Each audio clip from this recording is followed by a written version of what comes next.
Hey guys, it's Tim and this is Pro Wrestling Unlimited. As we are here today with a special guest, we have Impact Wrestling, one half of their tag team champions, Ethan Page. Ethan, what's going on? Not too much. Just left the gym and ready to rock this interview. Awesome. So, one of the main things we want to talk about in this interview is the IPWF. Impact is doing a throwback show called Impact, I hope I say this right, Provincial Wrestling Federation. And Ethan's actually in the main event. He will be in a loser leaves town match for the International Commonwealth Television Championship. Now, my first question is, when did you first hear about the concept for this throwback show? Maybe a couple days or weeks before we taped in Windsor. It kind of came together, not last minute, but we kind of heard about it last minute. So I was scrambling to get my awesome suit and and look together for Julian Cumberbund, but they kind of kept it under wraps because I think a lot of writing went into it. And when it airs, you'll be able to see, like, it's a completely different show. And I'm so excited for people to see it. So they definitely kept it hush-hush until we needed to know about it. Gotcha. And how much input did you have in your character, Julian Cumberbund? Quite a bit. And, like, I'll say this too, like, the entire episode and the entire show went together so well because, you know, when it comes to pro wrestling, there's so many egos and people are so protective of their characters and their brand and, like, the story and the narrative of everything that's happening with them and Impact Wrestling or even Independence. But with this, because we're playing these, like, quote unquote fictitious characters, how funny is that to say? This is like in pro wrestling inception. But we're playing these characters, so at the end of the day, there's stakes and there's nothing on the line. So everyone on the show actually did their job like they're supposed to. They just followed the script and did exactly what was asked of them. And the show was, like, phenomenal. And I think people will be so entertained by it because it's something really different.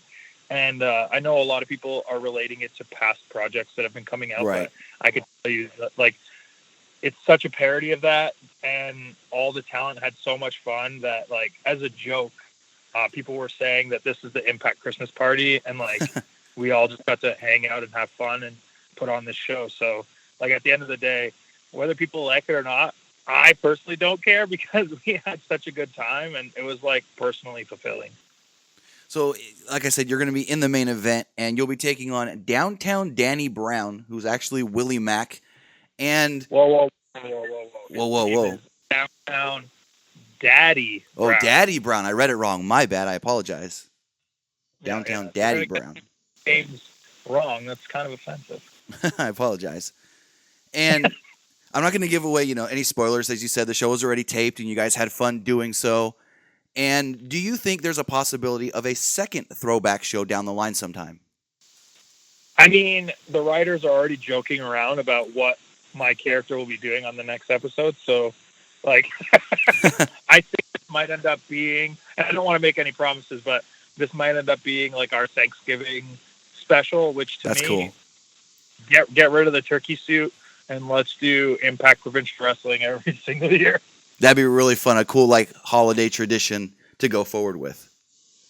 Yeah, and it's fun. Like I was saying, like, literally everyone on the show had a good time. And I will say, more excitement as me as a wrestling fan, we got D'Lo Brown in some wrestling gear and in a wrestling ring. So that's awesome. So you said, this is wrestlers playing other wrestlers, and that actually brings me to your vlogs, your fake name, no gimmick vlogs. Where did the idea for that come as far as being more real and yourself than just your wrestling persona? Well, to me, it was a way of controlling the, I guess, public image and perception of me as a performer. And I want to be able to do more than just be a professional wrestler. And I figured getting my current fans to actually know, like, what I like in real life, what I do outside of just wrestling for Impact Wrestling, because there's some people that think this is all I do, whereas there's a lot of us on the roster that are still hitting the independents and trying to help grow Impact's name, like, on the ground floor and reminding people that we're on television and, showing our abilities in front of smaller crowds that bring those eyes to the TV product and stuff like that. So I I thought this was a great way of actually showing me as a human being in person and how much actually goes into even just the travel or, getting our merchandise made up or getting my ring gear made up, and the fact that I'm married and have a child. There's just so many things that are going on behind the scenes. And another thing too, I really wanted to shed light on how positive the locker room is for Impact Wrestling, because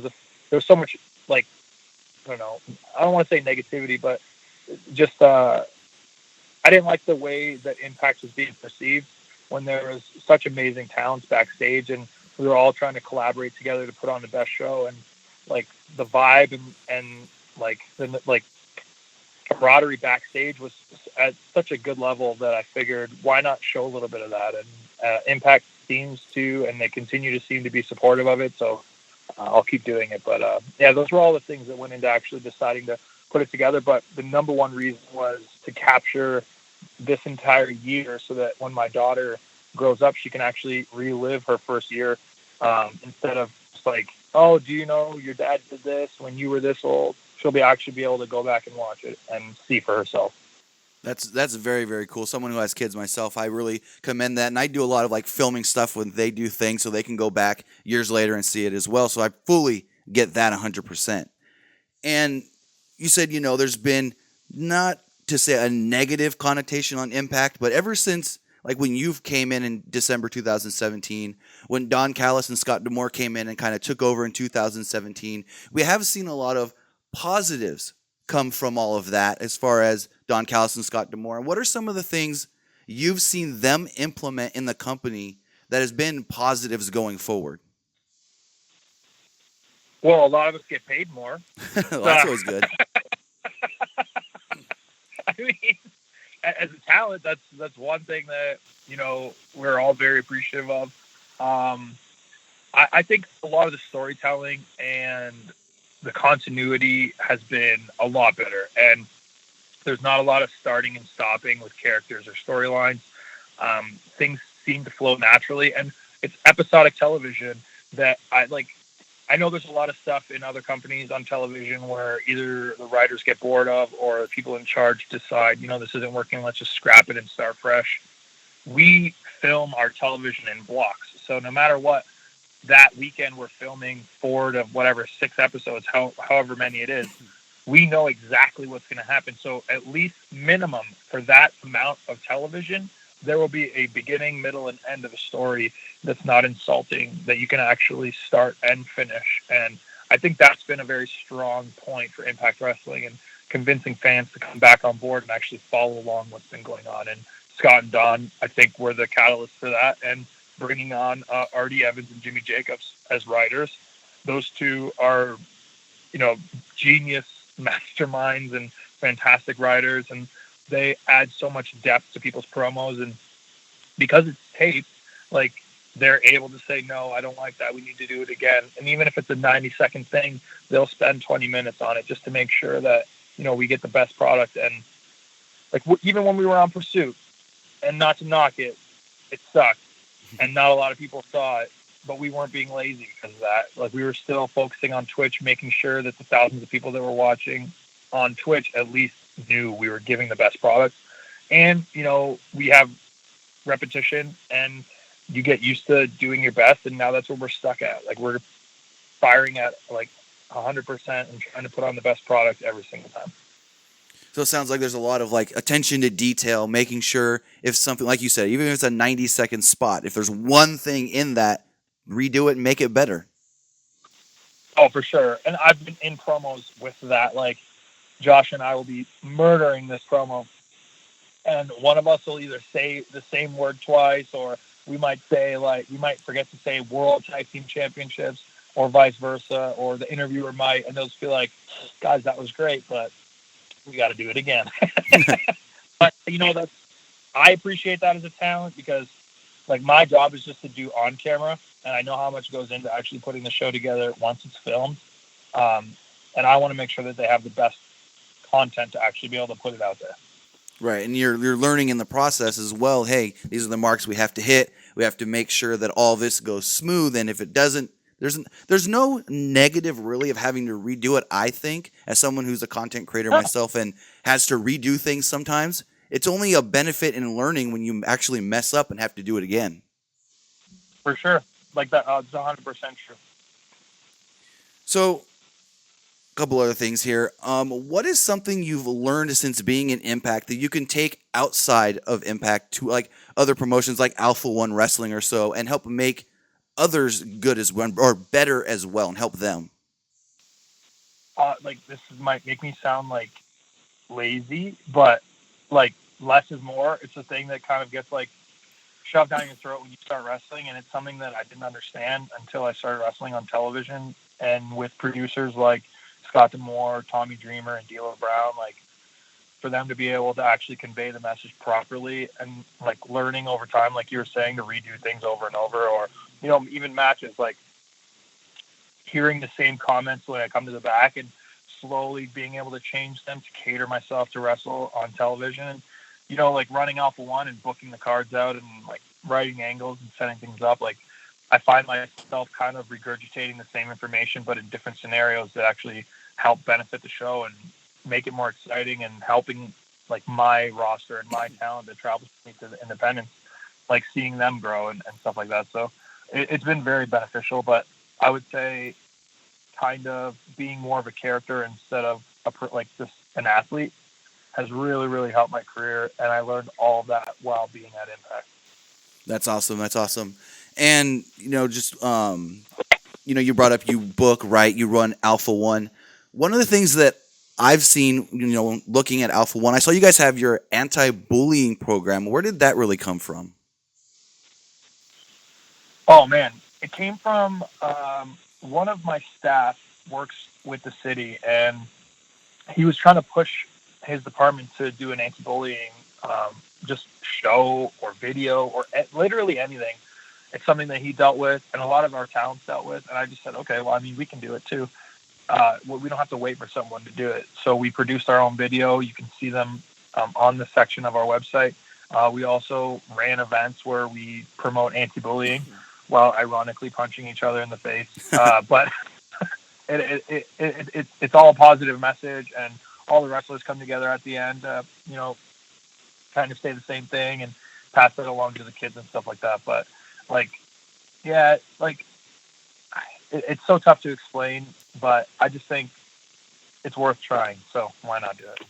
Right. And that's so cool because there's a lot of, out there nowadays, there's a lot of just like, oh, bullying. We can try to say anti-bullying, but then there's companies or organizations that go out there and they try to be, what's the word I'm looking for, progressive with it, and then it's more of a front to make them look better. And I could see that, Yeah. Oh, go for it. Yeah, no. Like, and that's another thing too. Like, I kind of put a tweet out today that kind of resembles this. I was like, oh, the biggest struggle in my life right now is like decoding whether people actually mean what they say or if they're just tweeting things out for likes. And it's like a very fine line. Like we actually don't have that part of our website very public. I think you have to go on the side scroll and actually like look for it, because I don't want it to be like, hey, you should like us because look how nice we are. It's just genuinely something that we believe in, that we want to do. And when the opportunities arise, we push it forward and we do the events like that. But yeah, it's not like a banner thing for us to walk around and wave a flag. And that's really cool that you guys aren't like, hey, look at us. We're doing this for the publicity. You're doing it for the kids. Yeah, exactly. And honestly, I'm doing it for my staff too. Like, we're wrestlers, but like, and even the people that set up our rings, like this is a community thing. Like it has nothing to do with like hierarchy or, my name's Ethan Page. You should be helping me if you want to make it in wrestling. Like I've had a lot of people that actually set up our rings and help do the events that aren't talent tell me that this is the reason that they leave their house, or this is like a family thing for them. And, they're not judged while they're here. And I want that to continue. So when someone on my staff came to me saying that they wanted help promoting anti-bullying, I just jumped right on it. And just to, wrap things up again, wrap things up here. Again, this Tuesday, Impact Wrestling will be running their special throwback episode, IPWF, Impact Provincial Wrestling Federation. Ethan will be playing Julian Cumberbun with his manager, Sonny Sanders, taking on a downtown Daddy Brown in a loser leaves town match with the International Commonwealth Television Championship on the line. That show will be airing at 8/7 Central this Tuesday on Access TV. I have one last question for you. I know you're a Marvel and a Disney fan. What are you watching on Disney Plus? Oh, right now I'm starting Boy Meets World from the start and seeing how long I last, if I can finish it all. Have you watched it before? Boy Meets World, yeah, it's a great show. Okay, yeah, because that's my favorite show of all time. Oh, it is? Yeah. Oh, I love that show. Yeah, fantastic show. I did I don't not know. realize. I was gonna say I don't know how many times I've seen every episode. Yeah, great show. That's what I'm watching currently. The first thing I watched though was Forky interview Ham. Nice. I love the app. It's great. Oh, but that's awesome. I mean, more importantly, Uh-huh. speaking of apps, you should download the Impact Plus app, where you get to watch one monthly special with old TNA pay-per-view names, and we have one coming up, I believe, Sacrifice, and the last one we did was Turning Point. It's available now on replay on the app. It's awesome. I use the app all the time. I would not promote it if it wasn't good. I promise you. Check it out. Awesome. That's cool. I'll have to check out, like you said, the Impact Plus app. So with that, I want to say thank you, Ethan, for joining me here today to talk about, Impact Wrestling, your vlogs, Alpha One. It was great talking to you. No worries, man. And for everyone listening or watching or however this works, go to playedbyjulian.com and go to my event section, and you can actually see any upcoming Impact dates that you can see myself and Josh Alexander at, hopefully successfully defending our Impact World Tag titles. Awesome. And on social media, where can they find you? Honestly, on that website, playedbyjulian.com, you can find everything, my Twitter, my Facebook, my YouTube channel. But if you want to find my most active, I would check out my Twitter, which is @officialego. Awesome. Again, thank you for joining me, and it was fun. Yeah, thanks, man.